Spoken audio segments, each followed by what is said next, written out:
नमस्कार, आप देख रहे हैं सिटी पोस्ट लाइव और मैं हूं रवि। देखिए, भरत तिवारी इनकाउंटर मामला जो है वो लगातार तूल पकड़ता जा रहा है, क्योंकि इसमें जांच की आंच है वो लगातार आगे बढ़ रही है और उसके बाद कहीं ना कहीं जो मुश्किलें हैं आरोपी पुलिसकर्मियों की वो बढ़ती जा रही है। देखिए, राष्ट्रपति सचिवालय की तरफ से फिर चीफ सेक्रेटरी से रिमाइंडर किया गया है और उसकी पूरी जानकारी मांगी गई है। दूसरी बार ये रिमाइंडर की गई है, यानी कि मतलब है कि जो भरत तिवारी इनकाउंटर का मामला है वो धीरे धीरे अब आगे बढ़ता जा रहा है। पूरी डिटेल पर बातचीत करेंगे chief editor Shrikant Pratyush sir से। सर, दूसरी बार रिमाइंडर हो गई।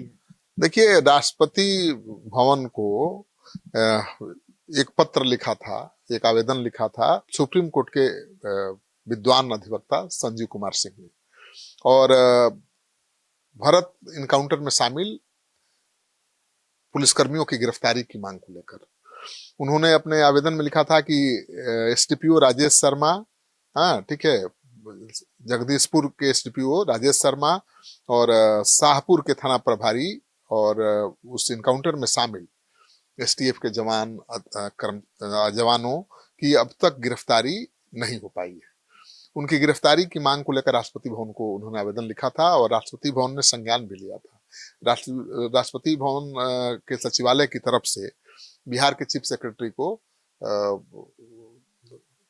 सूचना दी गई थी, उनको एक्शन लेने के लिए कहा गया था और चीफ सेक्रेटरी लगातार इस मामले की मॉनिटरिंग भी कर रहे हैं।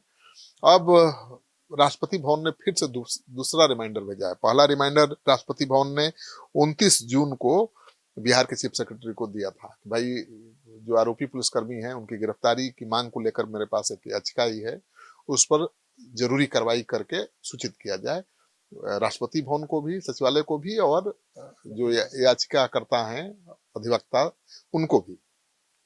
और अधिवक्ता लगातार चीफ सेक्रेटरी के संपर्क में बने हुए हैं, आरा डीएम के संपर्क में बने हुए हैं और चीफ सेक्रेटरी भी अधिवक्ता के संपर्क में बने हुए हैं। जो भी जानकारी हो रही, डेवलपमेंट हो रहा है, बता रहे हैं।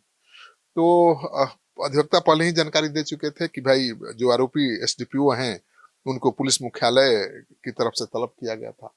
चीफ सेक्रेटरी ने डीजीपी से भी इसको लेकर बातचीत की थी और उसके बाद डीएसपी को तलब किया गया था। पूछताछ हुई होगी और आगे बहुत जल्द कार्रवाई होगी, लेकिन अभी तक कार्रवाई हुई नहीं है और किसी भी पुलिसकर्मी की गिरफ्तारी नहीं हुई है। तो अब राष्ट्रपति भवन ने दोबारा रिमाइंडर दिया है 4 बजे चीफ सेक्रेटरी को, बिहार के चीफ सेक्रेटरी को, कि भाई जो गिरफ्तारी की मांग को लेकर याचिका दायर की गई है उसमें क्या कार्रवाई हुई बताइए। तो ये बड़ी बात है, अब तो बताना पड़ेगा, क्योंकि पहले दलील ये दी जा रही थी कि भाई वो सरकारी कर्मचारी हैं, ड्यूटी पर थे और जब तक आरोप साबित न हो जाए तब तक उनकी गिरफ्तारी नहीं की जा सकती। लेकिन जो विद्वान अधिवक्ता हैं वो कह रहे हैं कि किसी भी संज्ञेय अपराध में जिसमें 7 साल से ज्यादा की सजा का प्रावधान हो, तुरंत गिरफ्तारी होनी चाहिए।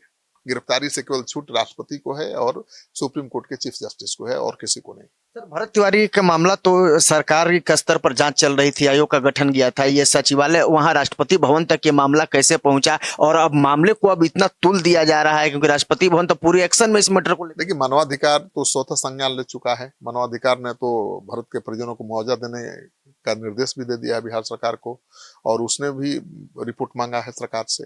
सरकार ने 15 दिनों की 2 सप्ताह की मोहलत ले ली है, तो मानवाधिकार भी एक्शन में है।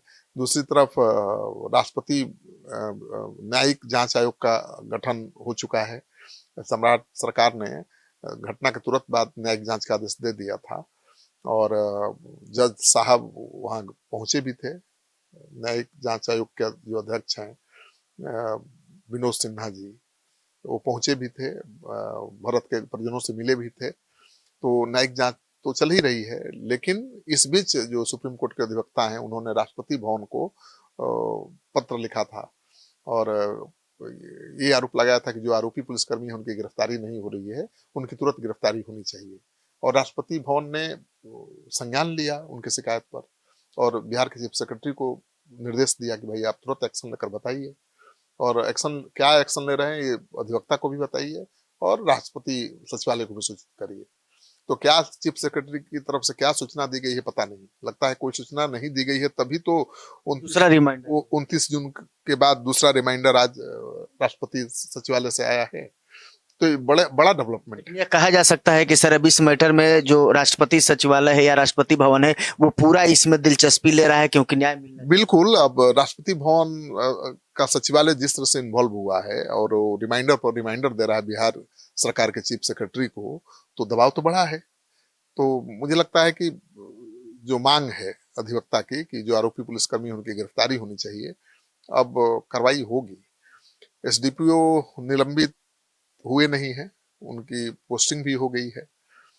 उसको लेकर भी सवाल उठ रहे थे कि भाई बाकी थानेदार से लेकर सारे पुलिसकर्मी निलंबित हैं, उनके खिलाफ एफआईआर है, एसडीपीओ के खिलाफ भी एफआईआर है, फिर उनके खिलाफ कार्रवाई क्यों नहीं हो रही है, उनकी गिरफ्तारी क्यों नहीं हो रही है। तो अब जिस तरह से राष्ट्रपति सचिवालय एक्शन में है, लगातार रिमाइंडर पर रिमाइंडर दे रहा है बिहार सरकार को, तो हलचल तो बढ़ी है और प्रशासनिक स्तर पर हलचल तेज हुई है।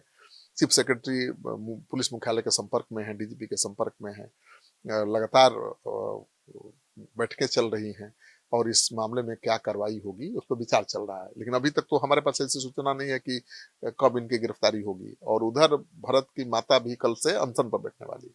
लेकिन ये तो माना जाए कि सर अब जिस तरीके से राष्ट्रपति भवन पूरे मामले को निगरानी कर रहा है, कहीं ना कहीं आरोपी पुलिस वालों की मुश्किलें बढ़ने वाली है। मुश्किल बढ़ेगी, क्योंकि अब तो दबाव और बढ़ेगा जब भरत की माता बैठ जाएंगी आमरण अनशन पर, क्योंकि आज उनका कोर्ट में बयान दर्ज हुआ है और कल से ही वो अपने परिवार के साथ अनशन पर बैठने वाली हैं और उनकी भी मांग आरोपी पुलिसकर्मियों की गिरफ्तारी है।